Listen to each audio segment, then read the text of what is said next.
Maigret revient dans un nouveau film de Jean Delannoy, d'après le célèbre roman de Georges Simenon, L'affaire Saint-Fiacre.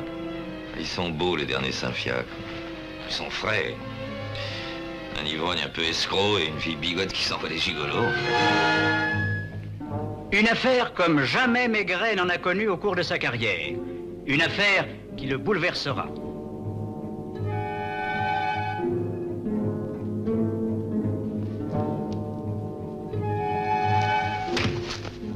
Votre maman est morte ce matin à la première messe.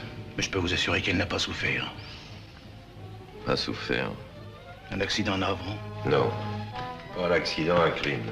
Un crime que j'étais là pour empêcher. Qu'est-ce que vous racontez là? Vous êtes fou?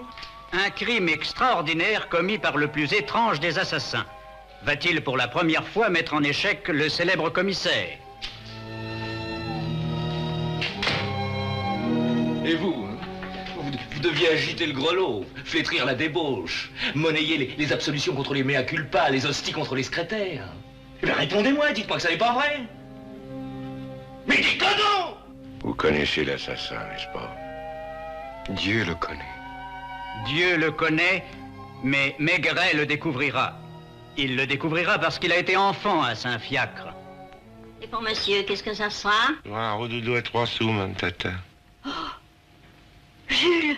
Tu sais que moi aussi, j'étais enfant de guerre. Parfaitement, et ici même, et j'ai servi l'office des centres comme toi. Maigret, c'est Gabin. Un Maigret Gabin, comme vous n'en avez pas encore vu. Ben, au fait, vous qui êtes d'ici, vous le connaissez peut-être, Sabatier, Lucien Sabatier. Oui, ça me dit quelque chose. C'est pas un petit brun? Si. Il travaille pas dans un château des environs? Oui. Paraîtrait même qu'il saute la châtelaine. Enfin, c'est peut-être des ondes. Je me souviens d'un homme à moustache qui m'a souhaité la bienvenue. Votre père. Et d'un petit garçon aux yeux bleus qui me regardait. Vous sentiez l'eau de Cologne il y a 10 mètres. Oh! Je m'en étais inondé. Vous êtes terré sur Louis XVI? Oui. Moi, j'adore. J'en veux partout. On en mettra dans l'entrée, dans le living et plein la chambre. Un lit Louis XVI, c'est quand même autre chose qu'un cosy. Tantôt Ça aussi, bouleversant de violence. 5 millions, c'est une bonne affaire, hein? Tellement bonne qu'il fallait pas que la pauvre vieille renvoie son fils. Parce qu'il est peut-être pas brillant, le fils. Mais il n'aurait certainement pas laissé faire ça. Ils étaient 7 qui avaient intérêt à commettre ce crime. Un seul l'a osé. Qui? Non mais enfin, qu'est-ce que j'ai fait, quoi? Une fausse nouvelle, c'est quand même pas la mort d'un homme. Non, mais ça a été la mort d'une femme. Et vous avez eu l'assassin au bout du fil. Bon, ça le gêne de le dire devant vous, mais il me croit coupable. Entre nous, vous aussi, non? Vous avez un genre qui ne me plaît pas, Lulu, mais qui pourrait plaire au juge d'instruction. C'est pourquoi je vous conseille de mettre votre avocat en veilleuse et votre montre à l'heure. Une interprétation unique. Vous entendez? Elle se lève. Je suis pauvre et je suis roturier, donc suspect. Je connais la police. J'ai pas peur. Enfin, pas vraiment. Non. L'état de Madame de Saint-Cré était grave. Je vous en prie, faites les taire. Nous ne répondrons pas aux vagues insinuations d'Arbouteux.